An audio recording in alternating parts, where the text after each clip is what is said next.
రాజకీయాల్లో సరికొత్త విప్లవం, సామాన్యుడి గొంతికగా బీసీవై పార్టీ ప్రభంజనం. అధికార పీఠంపై సామాన్యుడి గర్జన. బీసీవై పార్టీ సృష్టించబోతున్న కొత్త రాజకీయ సమీకరణాలు. బీసీల కోసం 5 డిమాండ్ల సాధనే లక్ష్యంగా తదుపరి రాజకీయ కార్యాచరణ. డిమాండ్లపై హామీ ఇవ్వకపోతే నిరాహార దీక్షకు సిద్ధం. ఆంధ్రప్రదేశ్ రాజకీయ వేదికపై ఒక కొత్త ఆశాకిరణం బీసీవై పార్టీ. దశాబ్దాలుగా కొద్దిమంది చేతుల్లోనే బందీ అయిన అధికారాన్ని సామాన్యుడి ముంగిటకు చేర్చే లక్ష్యంతో బోడే రామచంద్ర యాదవ్ నేతృత్వంలో భారత చైతన్య యువజన పార్టీ ఒక ప్రభంజనంలా దూసుకుపోతుంది. వారసత్వ రాజకీయాలు, ధనబలం రాజ్యమేలుతున్న తరుణంలో అణగారిన వర్గాల ఆత్మగౌరవ ప్రతీకగా ఈ పార్టీ ఆవిర్భవించింది. కేవలం ఓటు బ్యాంకు రాజకీయాలకు పరిమితం కాకుండా బీసీ, ఎస్సీ, ఎస్టీ, మైనార్టీ వర్గాలకు రాజ్యాధికారంలో వాటా దక్కాలన్నదే బీసీవై పార్టీ ప్రధాన నినాదం.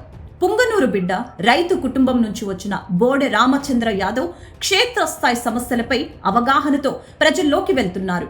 జనాభాలో సగభాగమున్న బీసీలే ఎందుకు పాలించకూడదు అనే ప్రశ్నతో వెనకపడిన వర్గాల్లో చైతన్యం నింపుతున్నారు. అధికారంలోకి వస్తే బీసీ నేతనే ముఖ్యమంత్రిని చేస్తామన్న బోడే రామచంద్ర యాదవ్ హామీ పెద్దెత్తున చర్చకు దారితీసింది. అంతేకాదు, గత ఫిబ్రవరిలో జరిగిన బీసీ సింహగర్జన సభలో 5 ప్రధాన డిమాండ్లను చంద్రబాబు ప్రభుత్వం ముందుంచారు. బీసీల అభ్యున్నతి కోసం, బీసీలకు హక్కుగా రావాల్సింది వాటి కోసం నిరాహార దీక్షకైన సిద్ధమని ప్రకటించారు. ఈ మార్చి నెలాఖరులోపు ప్రభుత్వం స్పందించిందా? సరే, లేదంటే ఏప్రిల్ 11వ తేదీన నిరాహార దీక్షకు దిగటం ఖాయమని అల్టిమేటం ఇచ్చారు. విద్య, ఉద్యోగ, రాజకీయ రంగాల్లో బీసీలకు 44% రిజర్వేషన్లు, కులగణన, బీసీల రక్షణ కోసం ప్రత్యేక చట్టం, రాజధాని అమరావతిలో బీసీలకు 1000 ఎకరాలు, బీసీ కార్పొరేషన్లకు నిధులు, ఈ 5 డిమాండ్లు ప్రభుత్వం ముందు పెట్టారు. మార్పు కోరుకునే యువత బీసీవై పార్టీ వైపు ఆకర్షితులవుతున్నారు. క్షేత్రస్థాయిలో సోషల్ మీడియాలో పార్టీకి లభిస్తున్న స్పందన ఒక నిశ్శబ్ద విప్లవాన్ని సూచిస్తోంది.